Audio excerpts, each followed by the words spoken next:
Let's just get started. I have Fatima Gobi Ventures here.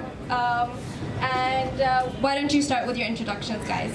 Hello guys, Ghada Harbi here. I'm part of the Fatima Gobi Ventures investment team. I'm an investment analyst there. I initially started... Yeah. Testing. Did you guys hear me though? Yeah, so I started... Okay. That's fine. I think this is good. Yeah. Good? Yeah, so I started at Gobi Partners in 2020 in their KL office and relocated last year to Saudi Arabia, and I'm now focusing on the Middle East and Pakistan. Keep it. Very good. Okay, Edward? Hi, my name is Edward Yong. I'm part of the Fatima Gobi Ventures team. I'm covering Southeast Asia and the Pakistani market. I just recently started working with the FGB team, so not that well versed in Pakistan, but I'm here for 1 month to kind of see the culture, see the city, and learn as much as possible, your culture and everything else. Okay, great. Yeah, thanks. Right. I'm Imran, part of the Fatima Gobi Ventures investment team. Previously, I worked at PwC Malaysia in their financial services department, specializing in asset management. And now I also handle the finances and operations of the Fatima Gobi Fund. Thank you guys for the introduction. So we have Imran, Edward, and Ghada over here. Can you all please give them a big round of applause and a very warm welcome. Welcome to Pakistan, you guys. Thank you so much for joining us today. Alina, do you want to just tell us a little bit about why we're here? Because I'm sure everybody really knows, but let's reiterate. Okay, so as you guys know that the startup ecosystem in Pakistan has been booming. It's actually accelerated in the last 5 years, and we had a record-breaking of 350 plus million funds raised last year, and it's just going to keep rocketing from there. We as COLABS want to close-knit entrepreneurs, founders, thinkers, and just be the key player in the ecosystem of Pakistan and help everyone, all these entrepreneurs to facilitate the gateway to Pakistan. So from there, obviously investments is a very hot topic these days, and which is why we have Fatima Gobi Ventures here with us. And we're super excited to hear their views on everything, and we will open the floor to questions afterwards. So please do keep, have any questions in mind. Do not hesitate to ask at the end. Yeah. Thanks, Alina. A little bit of introduction about Fatima Gobi Ventures, I think, is due. Founded in 2019, Fatima Gobi Ventures is one of the most active venture capital firms in Pakistan. FGV is a joint venture between Fatima Group's venture capital firm, which is Fatima Global Ventures, and then Gobi Partners. And it is primarily based in Lahore in Pakistan. The firm seeks to invest primarily in companies across a various cross-section of different sectors, from fintech to B2B e-commerce, logistics, industrial software, travel, and various others. So FGV is, without a doubt, one of the leading venture capital firms across the globe. And so to kick things off, I think I'll just ask the first question from the entire panel. You have a great experience working with different companies across the different markets. And now that you're in Pakistan, how do you compare companies in Pakistan and the Pakistani market in general versus other markets that you've had experience with? Anyone can answer this question. Do you want me to repeat the question? I think I can take this. Okay. I think generally, I just want to talk about what our motto is when it comes to investing. I think we are here as a venture capital in general is to really serve the underserved market. I think that's what Gobi has in mind and in philosophy since we started. In terms of how is it different, I think we have been investing in China's East Asia and then Southeast Asia, and then recently we come into Pakistan as we know it. I think there's a lot of learnings that we have done over the past, going through business models, investing into founders, really seeing the overview of the ecosystem, how it evolved from a very early stage to the more established stage it is right now, especially what we can see in China. And I think really bringing these learnings and coming into Pakistan is one of the first steps, but I think just to be humble a little bit from a point of view is each country has their own different dynamics, different culture, and I said like I've been here just really to kind of like get an understanding of what Lahore is, what Pakistan is in general, and I think it's just been amazing so far 1 week. Very exciting, just busy every day, meeting new entrepreneurs, meeting founders, understanding the market. I think the market has been a lot more different than what I expected. At least we're coming from where I'm from, Malaysia. Went through several countries. I think Pakistan is unique on its own. And the startups, the ecosystem is moving so fast. I think learnings aside, the kind of information I have aside from the other markets, the kind of framework that we have in investing, I think it's all getting challenged, but at the same time, we are just trying to stay humble, trying to learn what works for this market, what doesn't work for this market. And I think in terms of learning-wise, learning from the founders and the entrepreneurs is one of the things that is really keeping us, excited. Yeah, I think that's the thing. That brings me to a key question. What is one lesson that you have learned as an investor so far in your career? Well, I would say the key lesson that we've learned so far in our career is that to respect the time of the founders, to be early during meetings, and to, I guess not in a way treat them well in a sense, because you might not be investing in them now, right? Because of 100 different reasons, but in the future, they might turn their business model around. They might, make things better as well.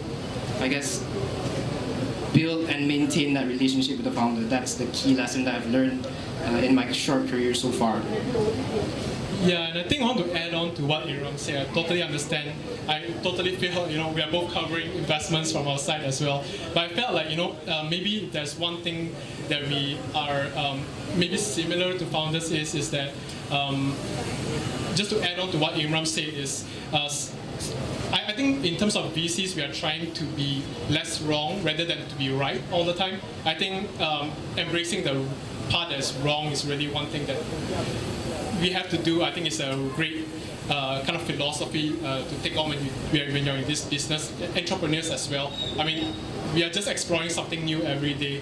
Being wrong is just part of the journey. Yeah. And I think sometimes we are wrong when it comes to investing. Maybe sometimes we might have said no to you, but I think from my point of view, it's like you really learn when you are wrong rather than you are right. And so if you are wrong, like, we didn't invest into you for any reasons, like what Imran said. Like, I think if you come back to us, proof shows that we are wrong, and we are wrong a lot of times. I think that's one of the times where I actually feel excited, because it's like getting proven wrong is that you learn so much more when you're right. Yeah. Yeah, and then I guess one more thing to add to that is just to have really strong conviction in the founders. So really bet on the founders. For them, trust that they have put their souls into what they're building, and so trust that they will be able to carry through. Thank you guys. That's really insightful perspective from you guys. My question is a little like we're kind of pivoting towards more industries, because I'm really interested to know FGV invests in a very wide portfolio of sectors, right? So you guys are investing in fintech, you guys are also looking at, let's say, travel companies. It's a big range. what's your favorite? And I'd appreciate if the entire panel answers this one by one. What's your favorite sector to look at from a market dynamics, and what are some key components in that sector that what are some key indicators for you in that sector that signal things are going well versus not? I guess for me, a sector and OFGB is very bullish on is the Fintech sector. Just in terms of the sheer size of the opportunity and the financial inclusion needs of the Pakistani people, we've got over 70% of the population that are unbanked, and then we have about 2.5% that don't get access to credit. So that in itself provides a lot of opportunity for disruption. Edward, and Imran, do you want to add to that? I guess my personal favorite would probably be the agri-tech space, simply because it's a major contributor to the GDP of the country. There's a lot of leakages or splits in linkages that happens along the value chain of the whole industry, and that hence why we've invested in Taza, which is one of the upcoming agri-tech startups here in Pakistan. Yeah. In terms of favorite sectors, I can't think of anything out of my mind right now. But I think exciting spaces are always something that is new, something that's a breath of fresh air, and then it's something that a model that sometimes you've seen a business model work in some countries before, but how entrepreneurs kind of like tailor it to solve really specific and unique problems in a market to fit their culture and their things like that. I think that's what it's like kind of like invoke your thought, just be like, okay, interesting, and how are you going to do that next and next. I think that's what generates curiosity, and it just makes me question whether this business model, it works. It just makes more questions, and then after that, continue monitoring them, seeing how they succeed or how they pivot. It's all part of an interesting journey that's never ending. Yeah. Okay, so that brings me on to this question. What are some key metrics or items that you as investors look into startups when you are investing? What makes you say yes and what makes you say no? Right. So I guess the main thing that we look at is the founders themselves. It's all about, having that first call with them and subsequent calls. And, why we're here in the first place is to personally meet with some of these founders. It's because we want to gauge their conviction in their business model, their belief in what they're trying to do. I think that's really more important than what metrics or whatever financial or operational metrics that they've been recording month on month. I think with good founders, you're able to bet on them, and even if they're going through a rough patch, you still have that belief that they can turn it around and make it work. That's my personal belief. So for all the founders out there, be passionate about what you are building and have faith and just believe in your idea. That's the key takeaway, right? Yeah. I'd like Edward and Ghada to also add to that question, because this is a very important question that I think a lot of founders over here always have in their minds. What is it that investors look at generally?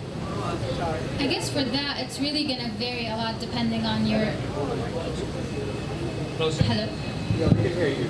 Yeah, okay. So I guess for that, it's really going to depend on your business model and the industry you're going after. So a SaaS or a marketplace or a transaction-based models, they're going to prioritize their key metrics very differently.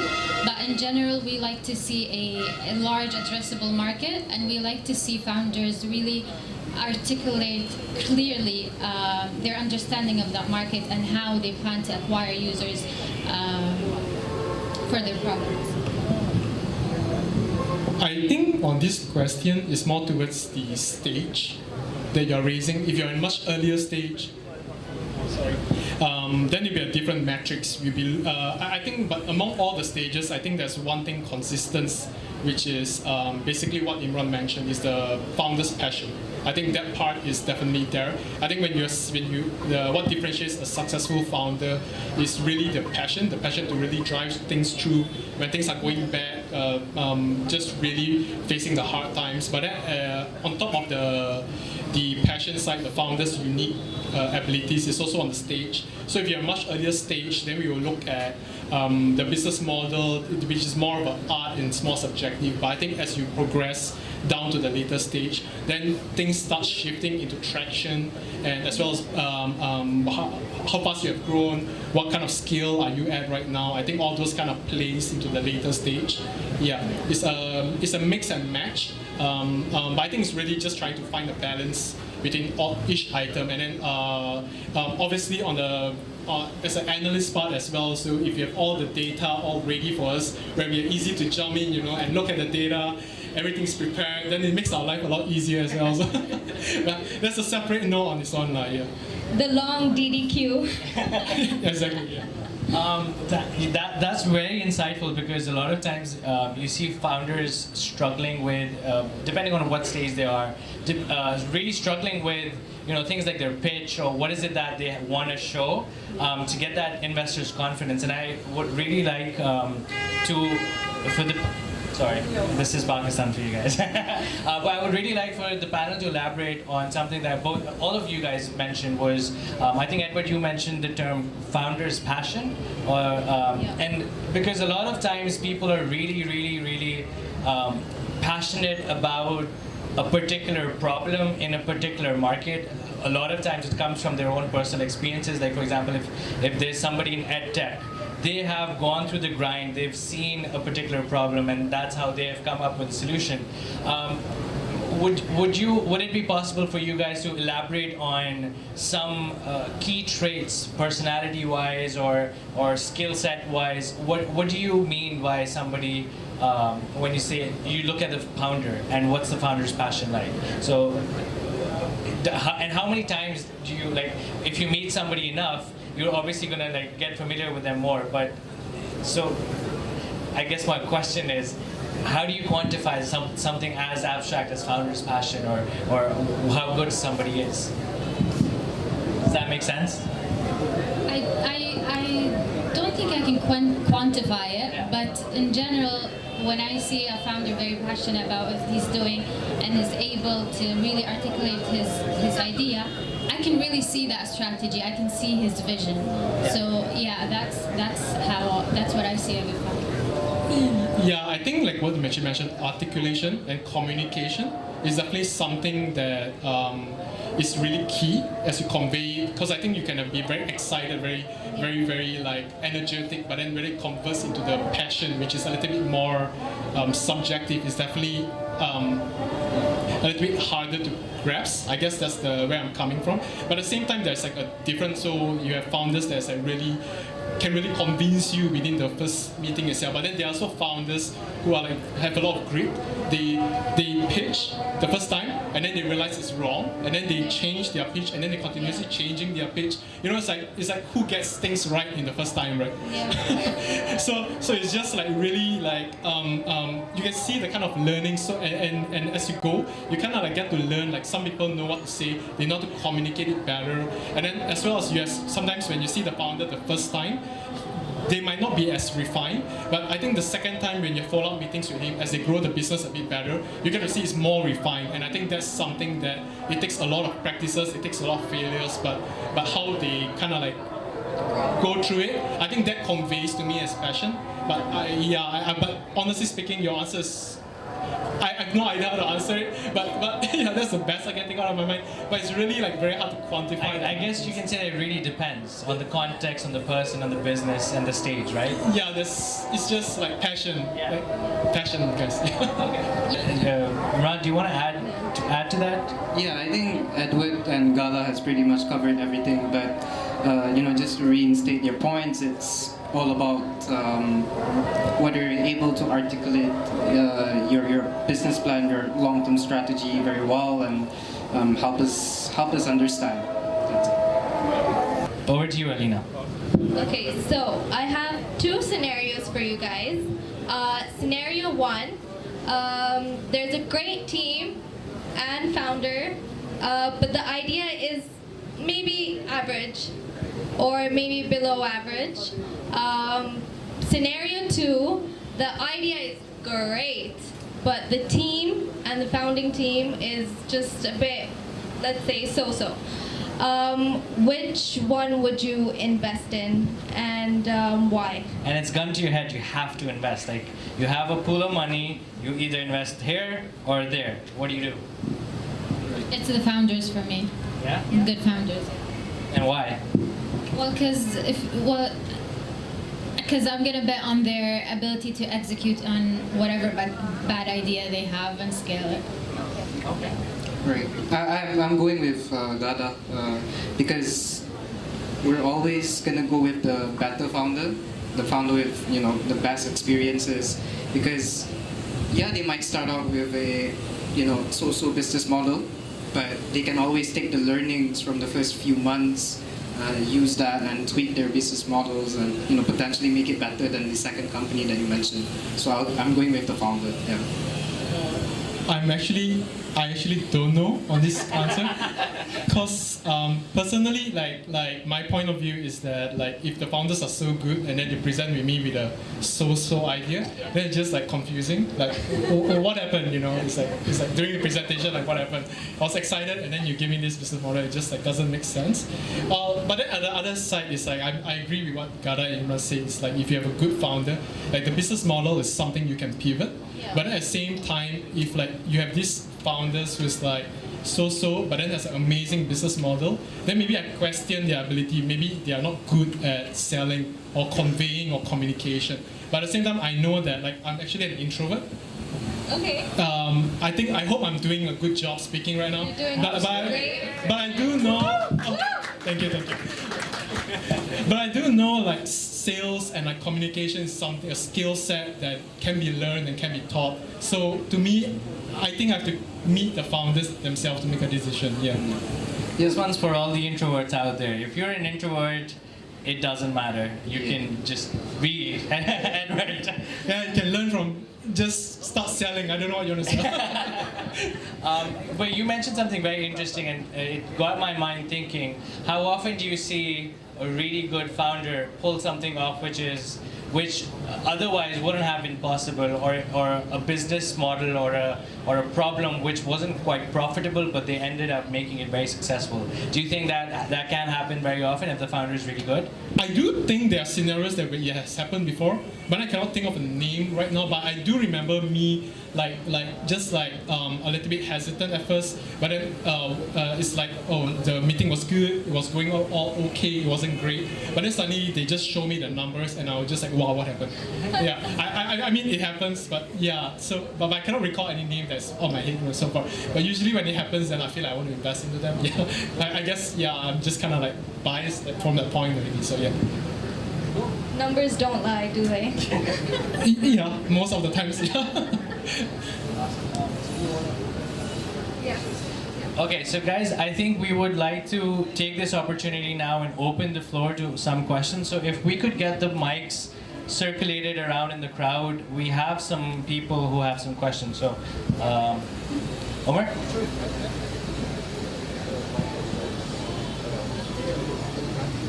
Hello. So if you guys have any questions, please raise your hand and we'll get them for you. All right, awesome.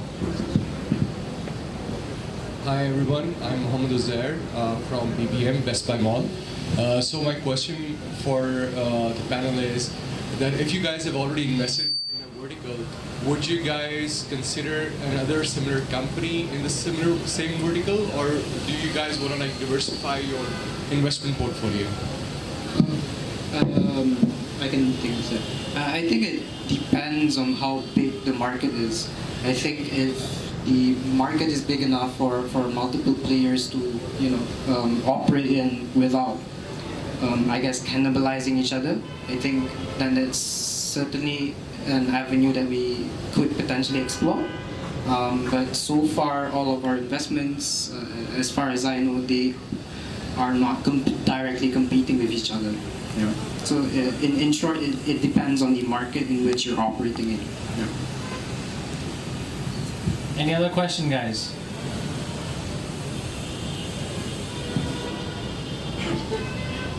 Hi. So I wanted to ask, who do you invest? Like, what's more feasible for you guys to invest in, the transaction-based model, or the MVP, or the idea-based? So which stage do you guys invest at? The traction, I mean, Yeah. that's you. You look more into that one, So or MVP, or the idea-based, when you're presented with an MVP versus an idea-based model, or attraction-based. Sure. So we've typically invested across pre-seed all the way to Series A stages. So we do prefer to see traction somewhere from 2 months to 4 months of early traction to make a decision. But we have invested in companies with little to no traction, and that was simply down to the fact that the founders were able to really articulate their business model very well, their long-term strategy, and they're able to back it up with existing data on the market, etc. Yeah. Okay, and I would like to ask, is it the traction that you look the most into, or the impact that's created through the business model? Sorry, can you repeat that? Is it that the traction you look more into, or you guys look into the impact that's created through the business?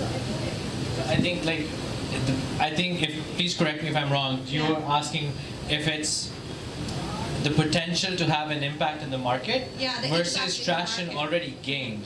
Yeah. So if it's between those two, let's say there's a similar business model and versus a company is in its very early stage, but you see a lot of potential of their impact in the market versus a company who's relatively gained a little more traction in the market. Would you like to elaborate on that?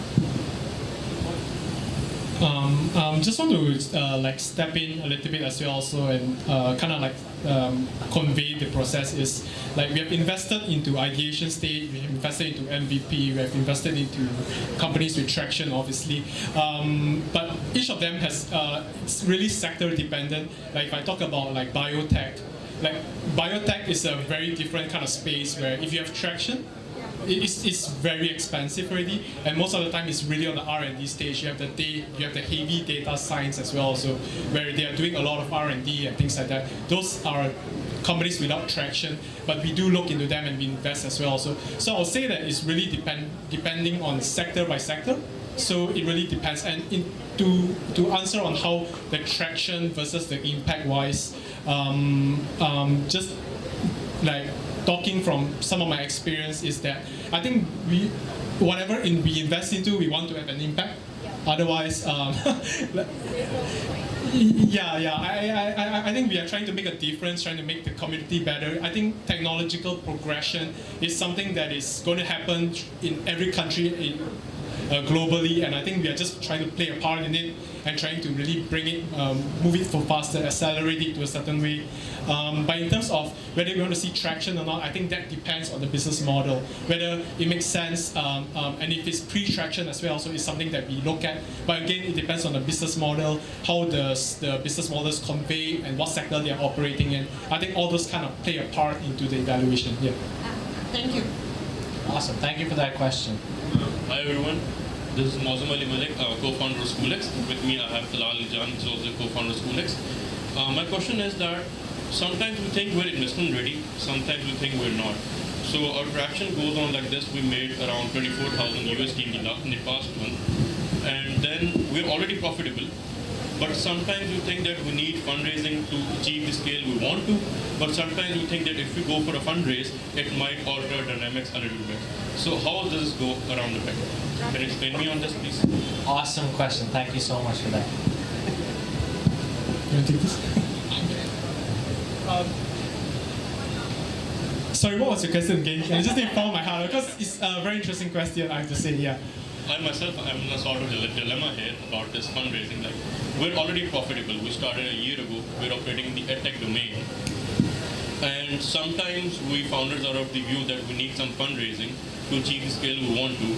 But then we think that we're already profitable. If we increase our profits a little bit more, we can achieve that scale according to how we want it to be.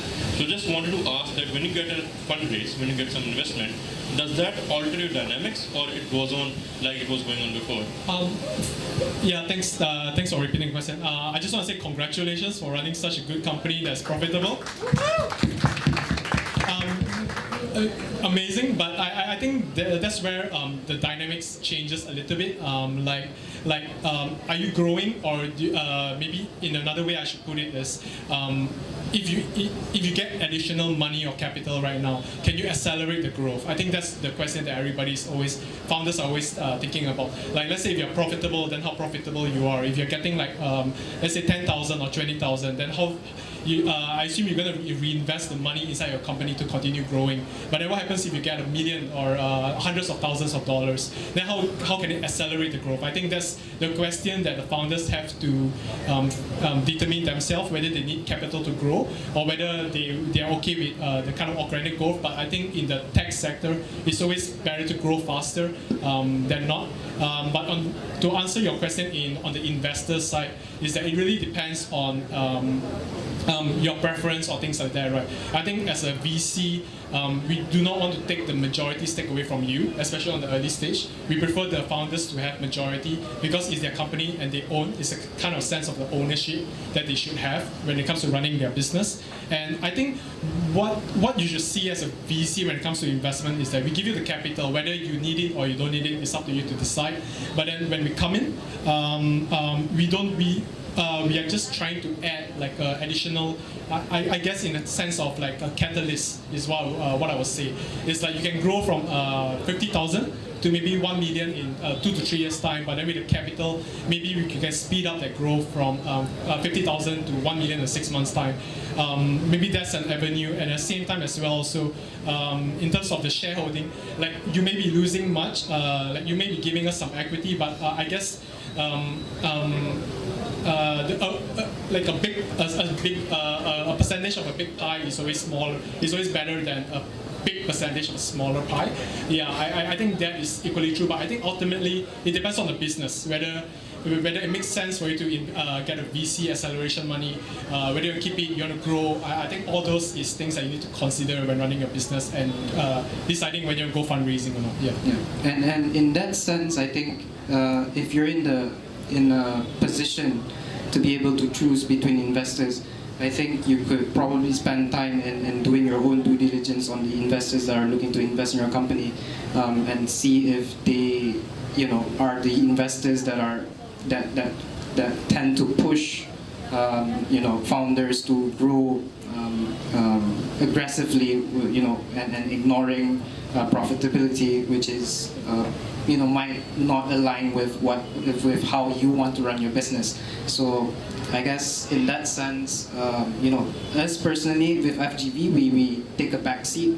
In addition to the financial kind of assistance we give, I think there's also the strategic part that each VCs have their own unique selling point. I think that part, the startup has to determine themselves who they want to partner up, what makes sense for their business model, and what makes sense for the VCs. And sometimes both of them combined together is really like a marriage, a long-term marriage, where it can really accelerate and build to a bigger business and with a greater impact. Yeah. So yeah, thanks. If you want to see that play out, just watch Shark Tank, honestly. That's a really good example of how to make that decision. Alright guys, I have another question here. It's pretty simple, so just bear with me. Because we've been working like 24/7 for the past year, and we're very new to this fundraising. And we got selected for Y Combinator for the interview recently. And they just asked a question that, what stage are you in? And we're quite confused. That some are idea stage, they tell that they want to raise a pre-seed round. And since we're already doing revenue and we're making profit, so what stage would we lie in when we go for our first fundraise? That's an interesting question. At the top of my head, I would say seed stage, because you're not exactly pre-seed, because you already have, traction. I'm assuming you have months, at least 6 to 12 months of traction, and you're already profitable. So I guess between seed and pre-series A would probably fit your business. I think there's also like maybe things to think of from is maybe just to kind of like your business model. Is it there? Is it something similar has been done in the overseas market, and then can kind of use that to kind of benchmark where you are, and then the kind of fundraising process you can take as well. So I think there's a lot of progress, and there's a lot of like you can see a lot of new business model in Pakistan. That's kind of like leapfrogging the kind of lessons that the Western countries has been doing, even in Southeast Asia, especially on the digital banking license. But I think I don't know your business model personally, but I guess if you can find comparisons, it's like basically finding knowns and comparisons, kind of like give you the kind of benchmark or the sense of where you are right now and what you do in terms of fundraising, planning ahead. But then if it's something that is completely unique and different, then I guess that one is something that we have to determine together, right? Yeah, I guess, yeah. Sorry guys, I just have one last question. That's that if I think Fatima Gobi recently invested in Maqsad, which is an edtech platform. So what do you think that market will be of the edtech in Pakistan in 1 or 2 years, considering there are edtech giants in India like Byju's, you must already know of that, Byju's, Vedantu, Unacademy. So will Fatima Gobi invest in another company in the same field or not this year? Is your next question going to be a pitch? No, I think it should be. Like, it should be. I can pitch it right here. All right, Sharks, this is over to you. I can repeat it if you want me. Yeah, sure. All right, so there have been recent investment in Pakistani Fintech Sector. So usually what happens is, I was reading some report these days that there's a year when you get huge investments, and after that year, it's a dry run. Like VCs, they pull back and they see how the progress is going. So will that be the case this year, considering Fatima Gobi invested in a lot of startups last year, or not? This was my question. Yeah, I think I don't think there's any stopping for FGV, so we're definitely going to be investing this year as well. Yeah, just to add in, I wish there are some stopping, but we are working very hard right now. So, yeah. Thank you. What would you say would your confidence in the edtech sector in Pakistan be so far? Like, how do you think there's enough space for a lot of different players in the market? Do you think there's a lot of untapped potential niches or overall problems in the edtech sector in Pakistan, or at least in emerging markets similar to Pakistan, that have yet to be discovered? I think there's definitely a lot of opportunities. I think lately we've been seeing a lot of deal flow from edtech, whether it's focused on primarily education or upskilling, or the upskilling vertical. And we've also seen a lot of these business models also scale in India and China. So yeah, there's definitely an opportunity, and we're very bullish about that. Awesome. Any other questions? Okay, we have one more. Okay, so I have a quick question. So, when you guys have to invest in a business, do you consider, going with other VC firms? As in, do you guys like do a solo investment too? So I think just on some of my experience in the Southeast Asia side is how we run is we invest into early stage, and then we really invest to the growth stage as well. So what we see in the Pakistan right now is still on the very early stage, but at the same time there's a lot of companies that's growing into the later stage. So it's something that we are, I guess in the world we have experience doing this before, I guess this is something you just have to wait and see. But we are not. The takeaway of the message probably is we are not just early stage VCs. I think we invest in a wide spectrum from all the way from seed all the way to Series C, D onwards. Yeah. Thank you. Yeah. Do we have any more questions? Okay, so why don't we... We have one last question, and then we'll go over to meet and greet and refreshments. Yeah. Can we have a mic over there?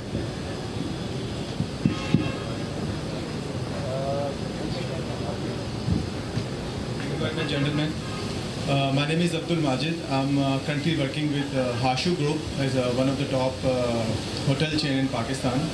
So I've been following startup ecosystem in Pakistan, and we have loud shout out that everyone is gaining a lot of money and getting a lot of investment around our community.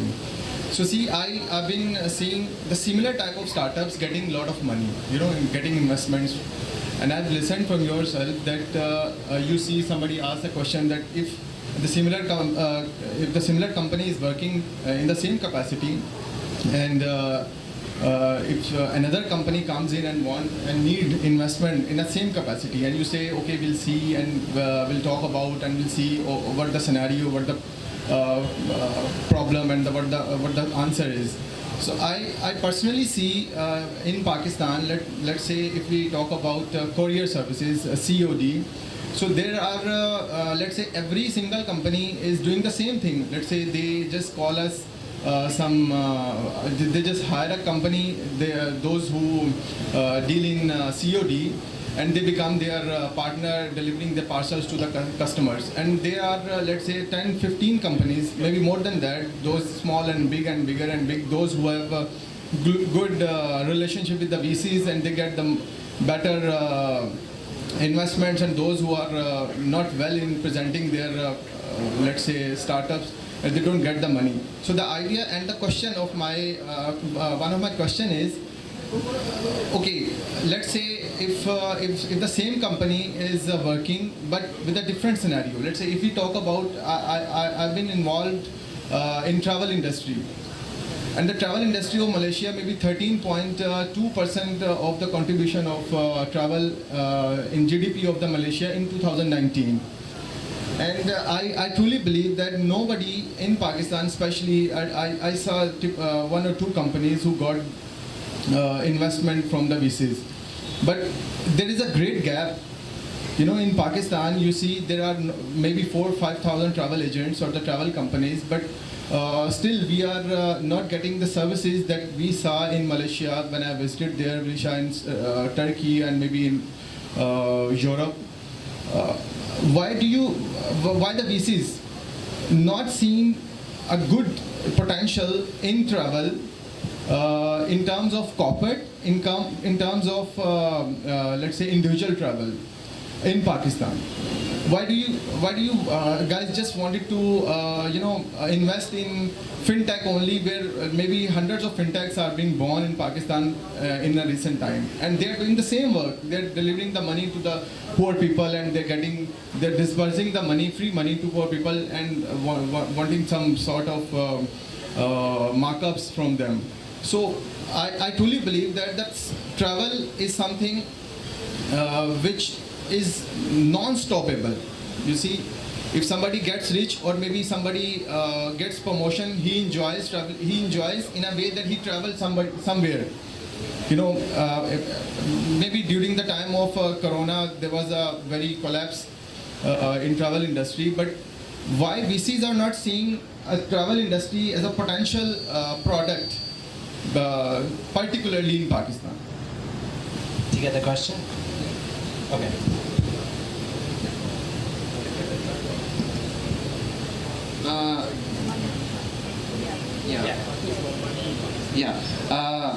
I think the reason why there's so much interest in fintech in the first place is because of the huge unbanked population in Pakistan, 70%. And within fintech itself, you can do a lot of things. There will be a lot of business model catering to different needs within fintech itself. Hence why there's a lot of investments into fintech. And us personally, 40%, close to 40% of our portfolio are fintech companies, simply because they're all solving different problems. Because it's such a huge space, a lot of pain points to solve. With travel, I wouldn't really say there's not a lot of interest from VCs in the travel space. We personally have invested in a travel company, local Pakistani company called Sasta Ticket. And we have seen similar companies like Sasta Ticket that have raised quite sizable rounds from not just local VCs but international VCs as well. And perhaps, inshallah, now that COVID is starting to go away in some sense. Hopefully that will lead to a bounce in the travel industry and will hopefully lead to an increase in the investment within the travel space in Pakistan. Thank you so much, guys, for coming here. Thank you, Imran. Thank you, Edward, and thank you, Ghada, for taking time out and answering our questions. This is a great session. We're just gonna open it up. It's gonna be a free meet and greet, mingle, networking session. We've got refreshments over here, and just enjoy it.